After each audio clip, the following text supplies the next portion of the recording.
Welcome to the Intern Whisperer Live, the show all about internships and how to survive them. This is Khalil. This is Matt. This is Isabella. A reminder to our listeners, you can call us live on the air. The phone number is 407-582-2906. I really hope somebody calls us live. I say that every week. I really do. You can also chat with us online through the Intern Pursuits Facebook live chat. And tonight's prize is an Intern Pursuit t-shirt. I brought t-shirts back from Web Summit, and I want to be able to hand some of those out. So if you use the hashtag BrainNet on our Intern Pursuits Instagram or Facebook, and give me a comment that you learned from the show tonight, you will win a t-shirt. So, you're up, Matt. All right. Coming up this episode on the Intern Whisperer Live, we have hashtag What I Learned Stories, hashtag Employers for Change, software development at hashtag BrainNet Incorporated. Hey, that's at sign. That's not hashtag. At hashtag. It's at, oh, never mind. You're right. Sorry. Okay. And Web Summit. Thanks. Okay, so how can people find us? The social plugs. Pivot Business Consulting, you can find us on Facebook, LinkedIn, Twitter, Instagram, and YouTube. On Intern Pursuit, you can find us on Facebook, LinkedIn, Twitter, Instagram, and YouTube. Our game, Intern Pursuit Game, The Game, is on Twitter and also on Facebook. And you can find us. I moved the page way too soon. You can find the Intern Whisper on Facebook, oh my goodness, I totally messed up here. So let me get back in place. Watch us live on Facebook and live on MixLR/Intern Pursuit. No, Valencia College Radio, and then it's follow the Intern Whisperer. I totally messed this one up tonight. And call us on 407-582-2906. That's the benefit of being on live radio. It's very live. Matt? All right. We'd like to thank our first sponsor, Omnimodal. Omnimodal believes in smart cities and public transit services that are the backbones of equitable shared mobility today and into the future.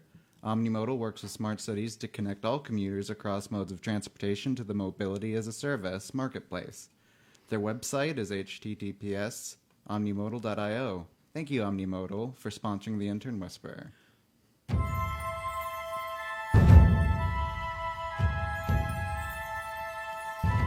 So tonight's guests are David Johnson and Stephen Johnson. They are co-founders of BrainNet Inc., and I'd like to welcome you guys to the show. So it's really exciting. We have two guests, not just one tonight, two. That's awesome. Hey, how's it going? Very good. Good evening. So I know these guys through Starter Studio. They were in class 9 because I was class 8. Yep. And they're going to tell us about their amazing software product. It's all very technical, so I'm going to be really excited to get it broken down into layman's terms. That's going to be very interesting, and I'm going to let Matt and Khalil open up with our questions. All right, so I guess first things first, what is BrainNet? BrainNet is a software company. We are a platform to connect systems together so they can talk to each other. So, for example, we're currently working on a project to connect sensors like temperature sensors or door opening sensors and having them communicate with the user and adding intelligence to it. So if the temperature goes down or up, it can send you an alert or in anything a house. Or in a wherever business? wherever you want to set it up, usually businesses, basically. Okay. But that's just one of the projects. We're a platform to connect all kinds of software together. Okay, so this is what I thought you guys were, and tell me if I'm so far off base or if I'm right. I thought that what you did was you would be able to take different types of groups, we'll say education. And when Puerto Rico had their hurricane that went through last year, students had to come over here. So instead of having to have that transfer of data be slower, it could be something that's as a shared, and they could find a student more quickly here because those students came from Puerto Rico and they came to a lot of schools in the United States. Can you share data like that? Yes, that's just one application where we call that normalizing the data, where one machine talks to the other machine without human intervention. So we build into the intelligence that these machines can exchange information. I'm going to give you a harder one now. Okay, so, and this is the one that I said to the guys, okay, that's all in the same industry and working in education, right? But what if I had homeless shelters, and I had the prison system, and then I also had, what was the third one that I had? Hospitals. Hospitals, yeah. Hospitals, prison system, and homeless shelters. Because sometimes the people that get out of prison, they're homeless. And they may need to be keep their information kind of tracked. But they also end up in the hospital. Is that something where you can connect those types of different industries and services so that now you can see if somebody is abusing the system or actually needs more help within the system? Absolutely. That's just a little bit more complex problem than the first one you talked about. So, I mean, one of the things we're looking for is getting government contracts to hook together hundreds of systems. Mm-hmm. So it's just a scale. The scale and complexity goes up, but that's what our software does. Yeah. So I feel like I'm really, really smart now because I was going, I think this is what they do. I'm not entirely sure. So I'm going to throw this question out there and see if that's what it is. You did pretty well. Yeah. That's a lot of information to connect and a lot of databases. So you have to get all of those companies to sign up as a client. And to that, this service, right? that is the big thing is you have to deal with actually talking to the clients and find out what they even want, and if the person they want to talk to is able to talk to them, or if there's problems in the way, like with hospitals, you have to deal with all the HIPAA stuff and everything. So there's a lot of bureaucratic obstacles, but once they're actually ready to hook up their data together, we can do that for them. And it's really a very tedious and cost-consuming process, and that's why we're using artificial intelligence to actually do the programming. And that's what our tools does, so we can rapidly build these systems in a cost-effective manner. So how long have you guys been programming? Because this is a lot of knowledge here sitting at the table. I've been programming for over 30 years. Wow. And I've had a lot of different jobs and a lot of different companies. And my favorite part is the design portion, so I've been jumping around to continue, working on what I love to do. How about you, Stephen? About 12 years now, I'd say. So it's been a while. It's been a while, but like what was it like when you first started, and how much has it changed in those 30 years? And and I'm going to ask you the same question. Sure. It's like that's Facebook start, and now Facebook now. Almost. Do you want me to start? Okay. I think everything is like flashier, I would say. It's just the tools are a lot slicker, and I don't know, it's a lot easier to use a lot of things. But I'm still using the same language. I'm still using Java as my main programming. So actually the detail side of it hasn't really changed a ton. There's just a lot of new libraries and different ways to go about programming. Is Java the most popular language to learn? I was told probably, PHP was, PHP. and Python. Maybe not that old though. They're all up there. I don't know the actual numbers, but they're all the big dogs. They specialize in different things. I mean, what you want to do. For us, Java's the best because we're building AI and intelligence in the background. It's not so much the GUI. The front end is more the PHP. Yeah. Front end, really, because in my software, PHP is in the back end. That's interesting. It's kind of the go-between of the two So sides. we use MySQL for the database, PHP in the back, and HTML and Java and CSS in the front. Maybe it's JavaScript. JavaScript would be in the front, yeah. Yeah, okay. Yeah, I had it backwards. So, so that's interesting to me because I did not know that the languages could have multiple applications, and whether it's front or back or even the database. It's like making a hamburger, is how I look at it. The front end is the top of the bun, and then the database is the meat and all of that stuff, and then the back end is the bottom of the bun. So You've had to learn a lot, huh? Doing I have. Yeah, and I had to, translate it into something that I could understand. I go, okay, I think this is what it is. Yeah. Yeah. How about yourself? How has it changed in those 30 years? Totally. When I first started, we had no tools. We did everything by hand. How could you do How that? by does hand? that work by hand? How do you program by hand? Like, is that hole No, I punching? mean, we had the keyboards and stuff, but we had, Right. we didn't even have, we had nothing to find. I mean, and if we wanted something, we'd have to invent it ourselves. You know, so it's just for, and then the library started, and then tools like data, we didn't have databases, so the first databases came out, and then it just got more and more and more sophisticated, and we got better because, you know, I'm like, you know, 200 times more efficient than I was when I first started, just because of all the tools. Do you guys know what IBM punch cards are? IBM punch cards? Okay, I know so what IBM is, and I know what a The punch card first, is. Yeah. the first program I wrote was on a punch card. and they don't know. They may think that's like their, you know, time punch card, and like it's not that. So go ahead and explain it.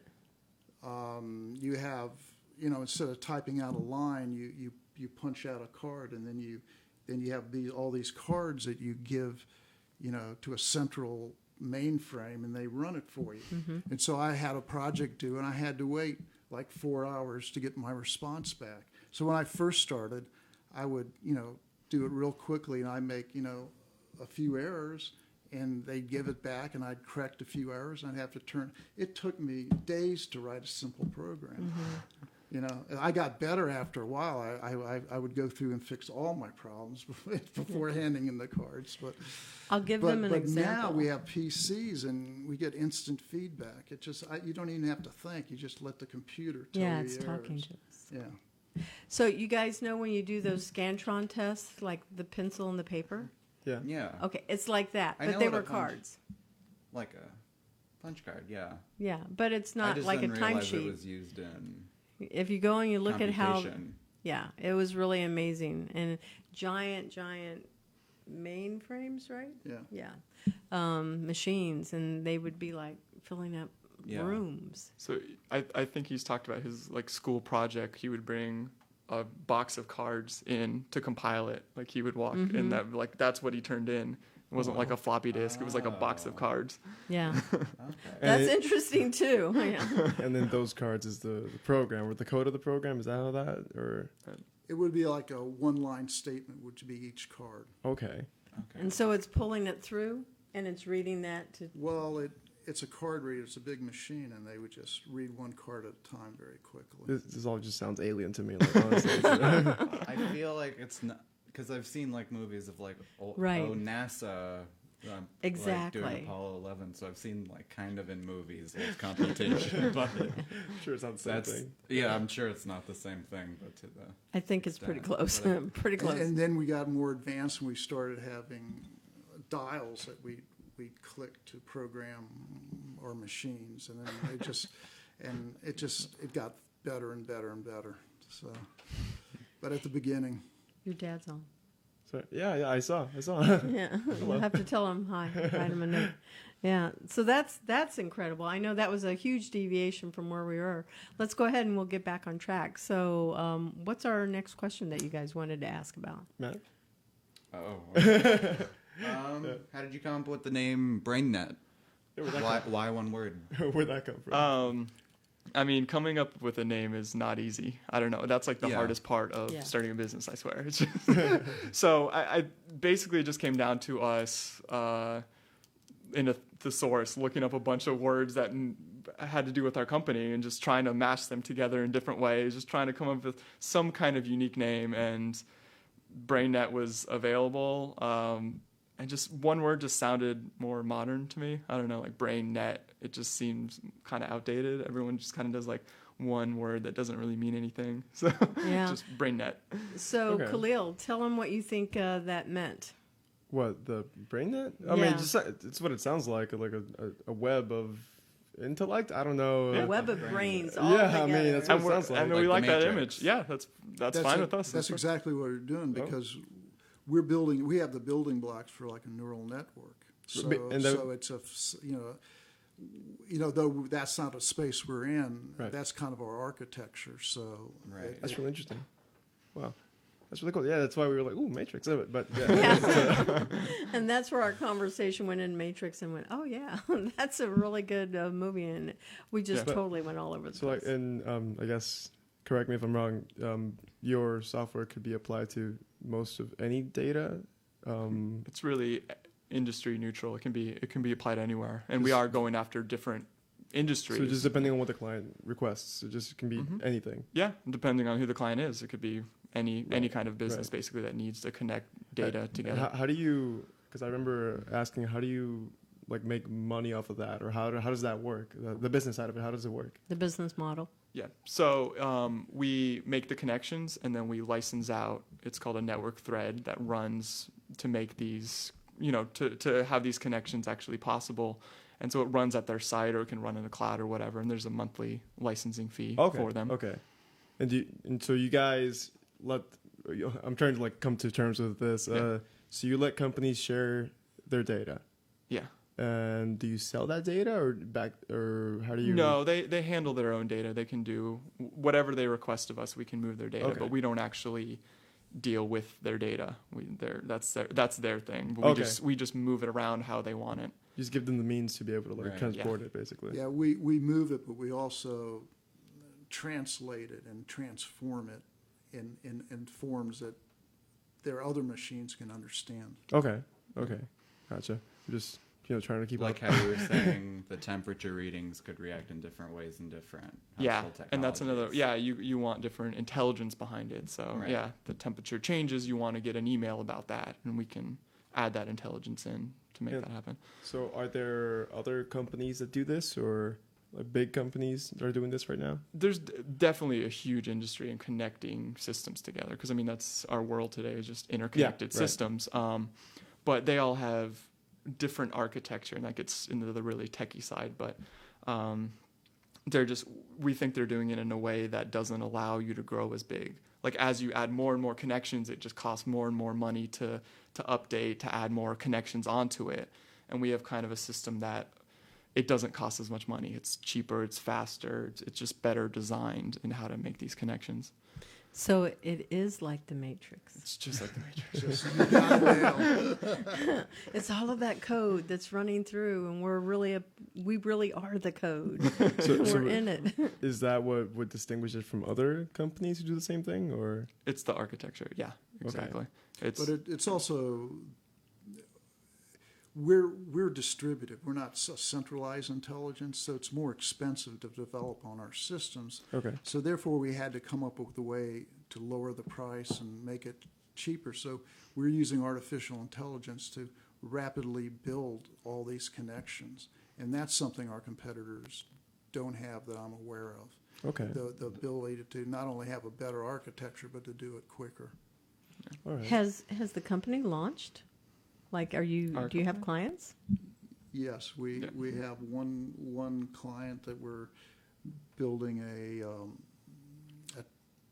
a system so we can go out and sell it. So we have an integrator, and we've launched a second company to get contracts with the government. So Wow. we've located 4 possible applications of our product. And in they're different. military simulation is the Military simulation, security, normalizing large data sets. So these are all separate applications, but we're going for it. Just so you know, the 29th of this month is the ITSEC conference. Are you guys going? We're not going, but we know about it.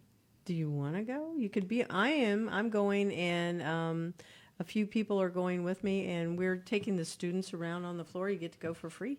Oh, in that case, yes. We're in. You're in? Okay. And so We the like advantage free. is you help escort the students around on the floor, but you get to talk to all of the vendors, and it's a super great opportunity to connect in a different way and potentially get some contracts. That's how I've been doing this my 4th year now where I go. So I'll connect you to the contact that I have and welcome you in, because Victor's going with me, Alex is going, and then I have two students that have never interned with me, but I see them at every career fair, and they wanted to come because they're, I think, mechanical engineer and software engineers. So I went, come on in. We just did. It was called Industry Capability Day. It was for military simulation, and so we had a little booth there and everything. And every person talked to us about ITSEC, and you need to go to ITSEC. That's where you go. It is the whole concourse. It is the biggest thing. Okay, no, it's not. After having gone to Web Summit, I can say that's the biggest thing I've ever gone to.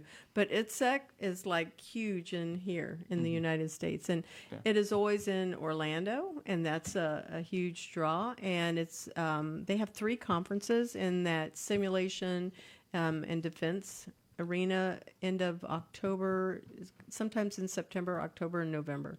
And if you go to those conferences, you make some really good connections. And they are like admirals and generals and the people that are the decision makers. And I will tell you, you need a capability statement. I have one.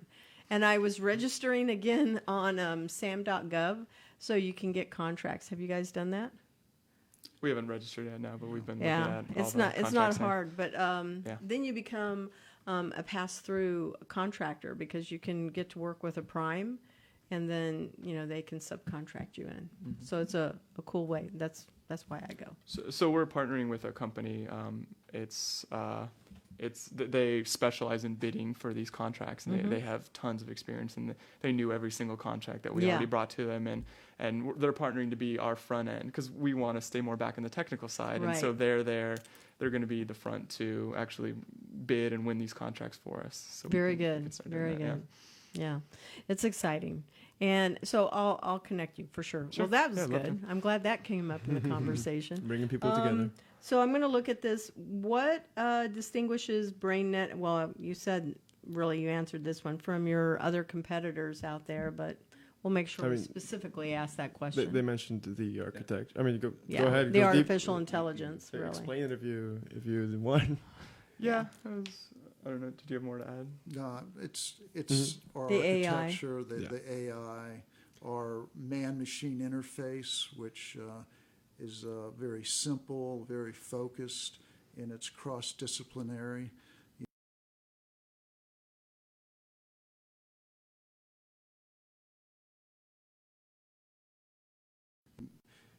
Build an integrated system a lot quicker because you're not doing one process. The artificial intelligence builds a whole system in parallel at the same time. How long has this been in development, or how long has it taken you? Well, the first time when the idea came to me is when I was working, and I was working on a project that with a text file, they were generating 500,000 lines of code, which take 4 hours, and that inspired me to start working on this. And I've been working on this for many years, but we actually started coding a few years back. So we've been coding for about a little over 3 years now. Okay. And we're just going into the new phase a couple of months ago to start marketing it.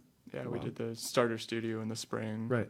So that was kind of our kickoff to the business and marketing side. So, Wow. Right. so since then we've just been focusing on getting clients and things like that. Yeah, we had to build a core. I mean, we tried to talk about it, but people were confused. We realized we had to have a product before we could Sell market it, or Yeah. So if there is one, what is the future end goal for BrainNet? So we really want to get to large networks. So we're talking like hospital networks or like military simulation. Like we're talking like giant, massive industries, because we think we're the solution to a lot of their headaches with sharing data and everything like that. But that's, it takes small steps at the beginning. They're not going to turn over the keys to their to a hospital network for a startup. Right. So we're working on the small iterations till we can get to the point and that people trust the product and that we can get in there and make a big difference with that kind of thing. Yeah. Do you guys know Ron Ben-Zeev? No. Ron, he used to be in Starter Studio. I think it was Class 6. Totally different product. But his product is World Housing Solution. I saw a talk by him. Yeah. And so he's come out of Starter Studio, but not for what he has, but he has all types of connections now with the U.S. government in different military branches. It's housing that is virtually indestructible, like flame torches on it, doesn't melt it. It has screws that goes into the ground, so it can withstand. I think it can withstand 300-mile-an-hour winds. It's just And incredible. it's really easy to build and take Yeah, down all it's that, like right? a That's pop-up thing. Yeah. Yeah. So solar powered, all kinds of stuff. You guys should definitely talk with him too, because he can make some introductions. He's been established now for, I want to say, a good 2 years, and he's been traveling all over with his product, and they know him and trust him. So that would be a good connection for you guys. I'd love to meet him. Yeah. I'll do that too. Cool. Okay. Just remind me if I forget. All righty. So go ahead. What's the hardest thing about developing software? Is that a big question? Yeah.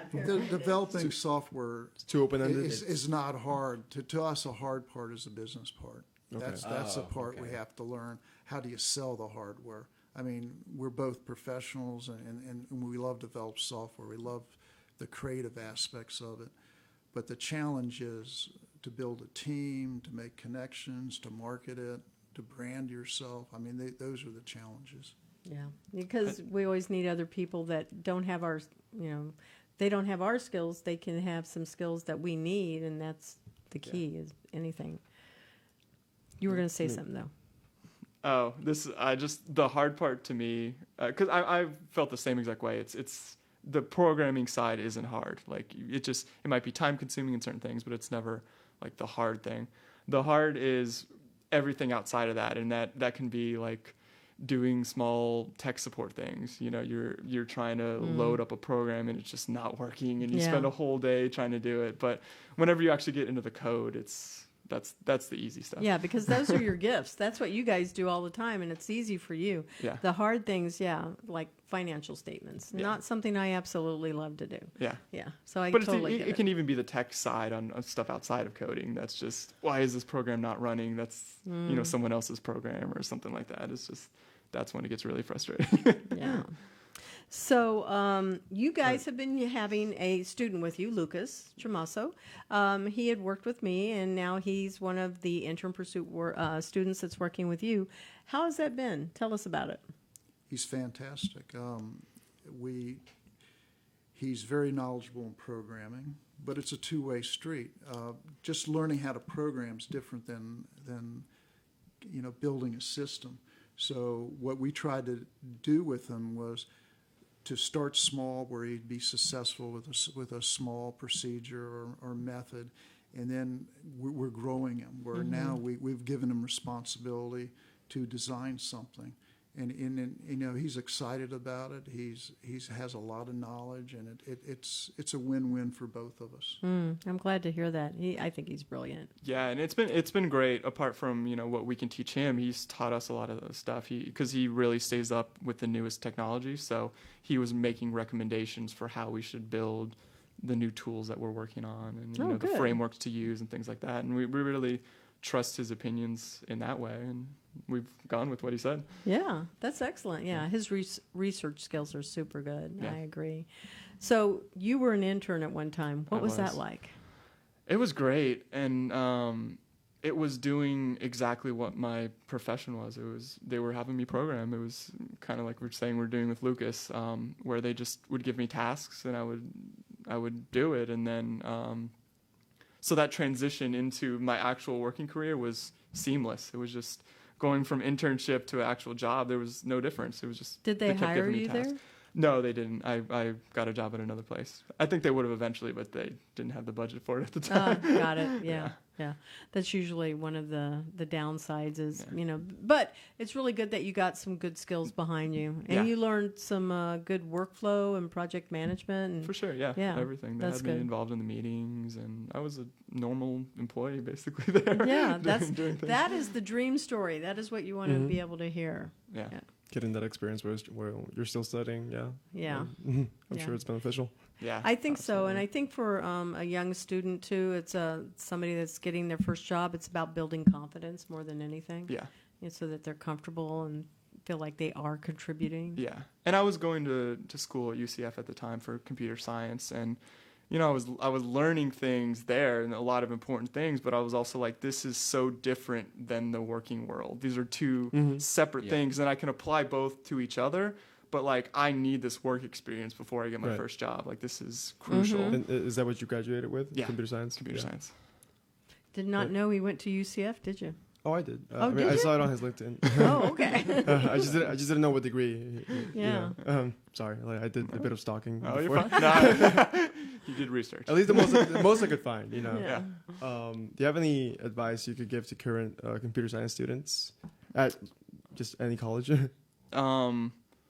I mean, it's get an internship for sure, get experience in the working world, but also, I think everyone already does this with the computer science mind, but side projects, like find a passion, find if you want to make a game or something like that, and just work on it. That's what I figured out how to do so much stuff just from my little passion projects on the side that you can't always even get from work or from school. Yeah, for the longest time, I wanted to get into game design because I felt like it was something I really enjoyed, or I could have enjoyed. I never got far into it, and I just exchanged it for film. It's like kind of different, but not. Yeah, and I always kind of like look back. I'm like, I'm like, what could have been, Yeah. Because I have some game design friends, and they're always telling me about what they're doing. I'm like, that sounds really cool, but I have no idea how that works. Yeah, and I mean, if your passion starts out as game design, you can sometimes end up trying to do game design and learning a lot from that, and then you turn and say, oh, this actually could be applied to other industries and things like that. And it's really not that much of a difference. You're like, oh, that can add creativity to any industry I get into.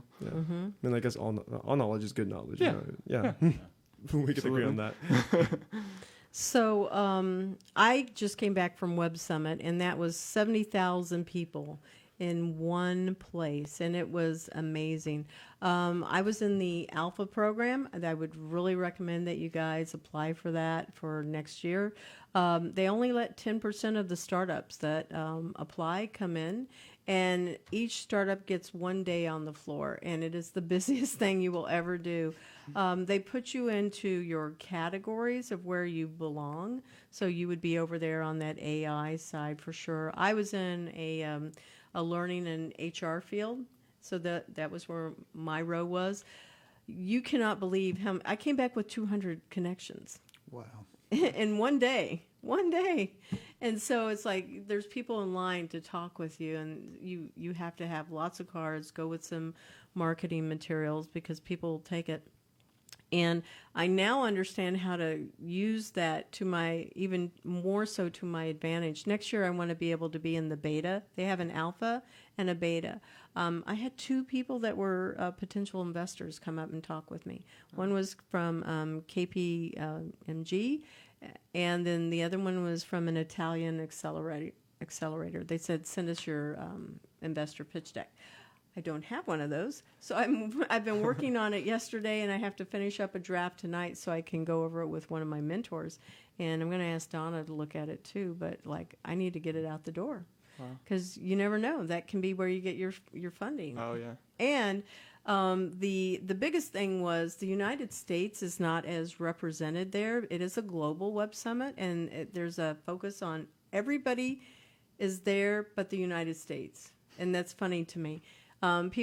Students from all over the world come to the United States to go to school here because we're considered, a leader in this, but we weren't there. And the people would come up to me and they went, wow, you came a long way to be here. So now you become a bit of a unicorn in the room because they really want to do business with us in the United States. And it was just incredible. I had time with mentors. I went to all different types of talks. Techstars was there. I mean, it's so entrepreneurial. And so many software companies come up and say, hey, we want to do business with you from like the Ukraine, from Central South America, from, Russia, from all different countries. They look at you as a way to get in the United States business-wise? They are looking at that. That's what they very much want. That's cool. Yeah. But it's not even just that. Like I said, little side note, I think I had shared this with Matt, but not with Khalil. Okay, it's very Americanized also. You can drink water from the tap. Just about everybody spoke English. Uber was everywhere. The modern section felt like I was in the United States. The mall was 4 stories high, and it had every high-end store that you can think of, like at the mall at Millennia. I mean, I didn't feel like I was out of my country. I just felt I was in a cool little section of the United States. That's cool. So anyway. How did it work? Did you have your own booth there? I did. They Okay. built me my own booth. I'll have to show you what it looks like, too. Cool. And so I got somebody from Startup League reached out to me, and I found it through Facebook. And when I looked at it, I went, okay, I'll go ahead and apply. So I had to send them a deck. They had a phone call with me. Every week they have a meeting, and they decide who they're going to let in. And I got in. I had to pay some registration fees. But Startup League is a different group. They found me, and they said, we'd like you to, there's going to be 10 people out of 100 that we're inviting, and only these 10 will have free registration, free swag. You can enter any competition for a whole year, and they will pay all of that for you. So that was another great. So now the trip was only the cost of whatever my hotel and my stay was. And I would say stay at Airbnb. It was way cheaper. But nonetheless, those are insider tips. But if you're trying to do business across the pond, that is the place to be. And everybody that was exhibiting, I went all 3 days to go and see the other businesses in my industry, and I didn't see anybody that was focusing on intern compliance, and that made me feel really good. But I had a lot of interest because schools came up and said, we want this. Are you coming to the Ivory Coast? Are you coming to Brazil? Are you coming to Italy? These were the countries that were saying, we want this product. And so for me, that was validating, and I really was appreciative of that opportunity to be there. Yeah. So you never know.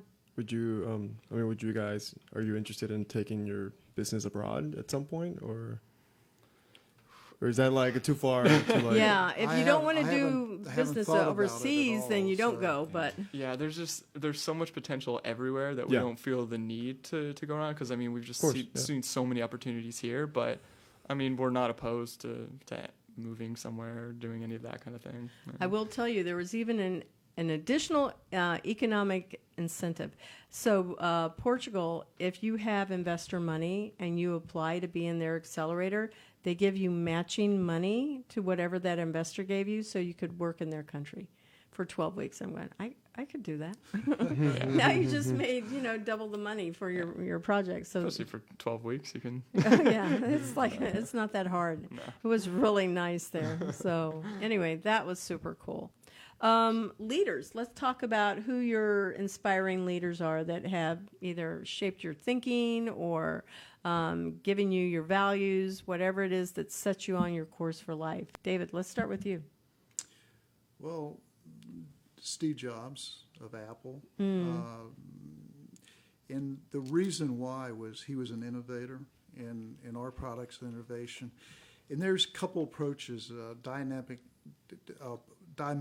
opposed. And one is the Microsoft, where everything's components and you plug it in. And then there's a Microsoft view where everything is integrated and you control it yourself. And in our product, we believe in the integration, because we can make it more sophisticated, make it faster. So I admire that way of thinking. He was a good one, too. How about you, Stephen? Mine's not the same kind of in the tech side, but it's my grandmother, I would say, was one of my role models. And she, I don't know, just the spirit she would bring, and just very calm and collected, but also very passionate. And it was Is this on your mom's side or your dad's side? My dad's side. Ah, okay. So, yeah. She's just, I don't know, she's just a great person that made you feel good to be around her. And that's just, I don't know, the kind of person I'd want to be. Yeah. I think that is really important, yeah, because that's your day-to-day interaction. And certainly Steve Jobs can be somebody that inspires us to move in our passion, but you also need those people around in your life that will tell you straight up, no, you're wrong, and this is why, or you need to fix this. Yeah, and I think you have different role models for different times, because she's not my business role model. Yeah, of course. No. More Steve Jobs kind of person would be my Yeah. business role model. Right. So Yeah. two sides of the coin. Yeah. It's good to see inspiration in the people nearest to you, though. Yeah, For sure. absolutely. Yeah. So, all right. Well, I think we need to do our next sponsor recognition. All right. Our second sponsor is Create the Movement. Creating a movement takes two things: the right people and the right message. Finding the right people takes laser focus and extensive research. Crafting the right message requires in-depth market knowledge and constant tweaking. It's not about thinking outside the box. It's about knowing what your box is made of and using it to your advantage. Thank you, Create the Movement, for sponsoring the Intern Whisperer Live.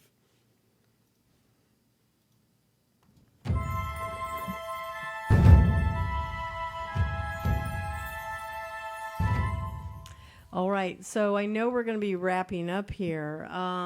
This has been a really interesting conversation. I forgot to ask you, though, and I want to make sure that we put these in the show notes. This is going live. It will be recorded, but do you have or what social channels are you on? We not really any at the moment. We just use our website, brainnet.io. Do you have a LinkedIn account for the company? We do. Oh, okay. Yeah. All right, so we at least know they're on LinkedIn. Yes, we're on Okay. LinkedIn. Were you planning on ever going into a social media So platform? we have all the tags and everything, but we just don't use them. So what's at the moment. what's your Twitter handle? Is it BrainNet Inc.? I think it's BrainNet.io. BrainNet. Because there's no brain. We need to just fix brain. that. Change I'm it not in the show 100% notes. on that. Like I said, we don't use it Okay. yet. But would you ever be? Oh, Would you absolutely. ever As create a we, presence on social yeah, media? as we grow and we have people that can handle that, it's just the Right. time. There takes a lot of effort to do those Right. things. It does. It absolutely Just does. and get some PR people to like Exactly. Yeah. That's what the marketing person is for. That's why we have them there. If any yeah. marketing people are interested, in helping Yeah, us. join your team, right? Yeah. Anyway, so shout out to Valencia College. We want to tell Valencia College thank you. And Q, we love you. Every week I say this, I love Q. He lets us come in here. He fixes our problems. He educates us. We love him. So we also love Valencia College and the radio station here. We get to be in this really nice studio and be able to share our message and also our guests and our What I Learned stories. So go ahead. Where's our cool music, though? Oh, is it? It's coming. It's coming. Okay. We have shout outs. Yeah. Well, I know, but I thought it was going to be playing in the background while we do our shout outs. Yeah. Okay. Do you know what movie this is from, guys? The Matrix. There you go. Ding, ding, ding. You win. You win. Yeah. Yeah. That was such a great movie. It's I was classic. obsessed with the first one when I was younger. Me too. Okay, so shout outs. Matt. Same as always, Mom and Dad. Thanks, Mom and Dad. Okay. I guess, yeah, thanks, Dad. He did tune in for like a couple seconds, I think. Shout out to Abby, who couldn't, he's away from town, and Jason, who couldn't be here today. Thank Yeah, you. we miss you, Jason. So my shout outs are Jason, congratulations. You're graduating next week. We are so happy for you. And also, he has some opportunities that look like they're on the horizon, so we'll let him share that. I want to thank you two that are sitting across from me. I always love being able to be on the show with you guys. Thank you. I want to thank my own crew that's with me, my interns, my contractors, and all of my software and game people. They are amazing. And I also want to thank my guests and our sponsors. Oh, my goodness, my sponsors, too. Yeah. So thank you for being on the show. Stephen, who is your shout out for? I'll give my shout out to my beautiful fiance, Martha. Very nice. And yeah, I want to thank you for having us, and thank Starter Studio also. They helped us a lot with everything. Yeah, they are awesome. Okay, David. My shout out is to my wife, Sue. Very nice. Yeah. So hopefully they're listening, but they'll be able to see the recorded show later. Very good. All right. So I want to make sure that we say you can find Intern Pursuit on Facebook, obviously. You can watch us live. You can find us on Twitter. You can listen to us live on mixlr.com/Valencia College Radio and follow the Intern Whisperer. And we're going to be closing out the show. All right. Thank you.